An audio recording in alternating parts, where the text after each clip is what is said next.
Artigo 548. No caso do artigo 547, inciso 1, não comparecendo pretendente algum converter-se ao depósito em arrecadação de coisas vagas. Inciso 2, comparecendo apenas um, o juiz decidirá de plano. Inciso 3, comparecendo mais de um, o juiz declarará efetuado o depósito e extinta a obrigação, continuando o processo a correr unicamente entre os presuntivos credores, observado o procedimento comum. Artigo 549. Aplica-se o procedimento estabelecido neste capítulo, no que couber, ao resgate do aforamento. Capítulo 2. Da ação de exigir contas. Artigo 550. Aquele que afirmar ser titular de direito de exigir contas requererá a citação do réu para que as prestes ou ofereça contestação no prazo de 15 dias. Parágrafo 1º. Na petição inicial, o autor especificará detalhadamente as razões pelas quais exige as contas, instruindo-as com documentos comprobatórios dessa necessidade, se existirem. Parágrafo 2º. Prestadas as contas, o autor terá 15 dias para se manifestar, prosseguindo-se o processo na forma do capítulo 10 do título 1 deste livro. Parágrafo 3º. A impugnação das contas apresentadas pelo réu deverá ser fundamentada e específica, com referência expressa ao lançamento questionado. Parágrafo 4º. Se o réu, ao contestar o pedido, observar-se ao disposto no artigo 355, parágrafo 5º, a decisão que julgar procedente o pedido condenará o réu a prestar as contas no prazo de 15 dias, sob pena de não lhe ser lícito impugnar as que o autor apresentar.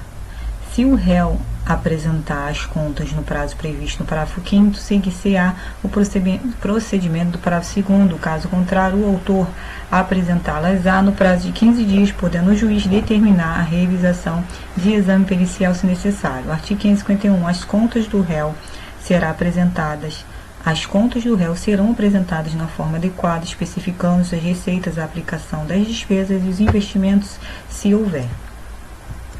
Parágrafo 1º. Havendo impugnação específica e fundamentada pelo autor, o juiz estabelecerá prazo razoável para que o réu apresente os documentos justificativos dos lançamentos individualmente impugnados. Parágrafo 2º. As contas do autor, para os fins do artigo 550, parágrafo 5º, serão apresentadas na forma adequada, já instruídas com os documentos justificativos, especificando-se as receitas, a aplicação das despesas e dos investimentos, se houver, bem como respectivo saldo. Artigo 552.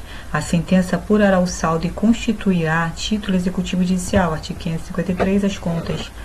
As contas do inventariante, do tutor, do curador do depósito e de qualquer outro administrador serão prestadas em apenso nos autos do processo em que tiver sido nomeado. Parágrafo único. Se qualquer dos referidos no caput for condenado a pagar o saldo e não fizer no prazo legal, o juiz poderá destituí-lo, sequestrar os bens sobre sua guarda, glosar o prêmio ou a gratificação a que teria direito e determinar as medidas executivas necessárias à recomposição do prejuízo. Título 3. Das ações possessórias. Seção 1. Disposições gerais. Artigo 554. A propositura de uma ação possessória, em vez de outra, não obstará que o juiz reconheça do pedido e outorgue a proteção legal correspondente àquela cujos pressupostos estejam provados. Parágrafo 1º. No caso de ação possessória em que figure no polo passivo grande número de pessoas, serão feitas a citação pessoal dos ocupantes que forem encontrados no local e a citação por edital dos demais, determinando-se ainda a intimação do Ministério Público e, se envolver pessoas em situação de hipossuficiência econômica, da Defensoria Pública.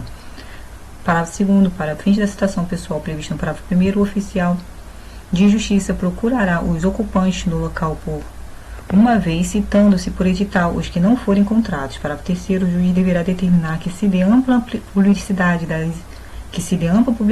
da existência da ação prevista no parágrafo 1º e dos respectivos prazos processuais, podendo, para tanto, valer-se de anúncios em jornal ou rádios locais, da publicação de cartazes na região do conflito e de outros meios.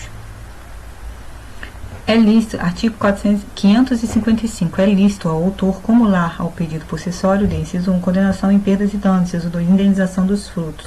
Parágrafo único. Pode o autor requerer ainda a imposição de medida necessária e adequada para: inciso 1, evitar nova turbação ou esbulho. Inciso 2, cumprir-se a tutela provisória ao final.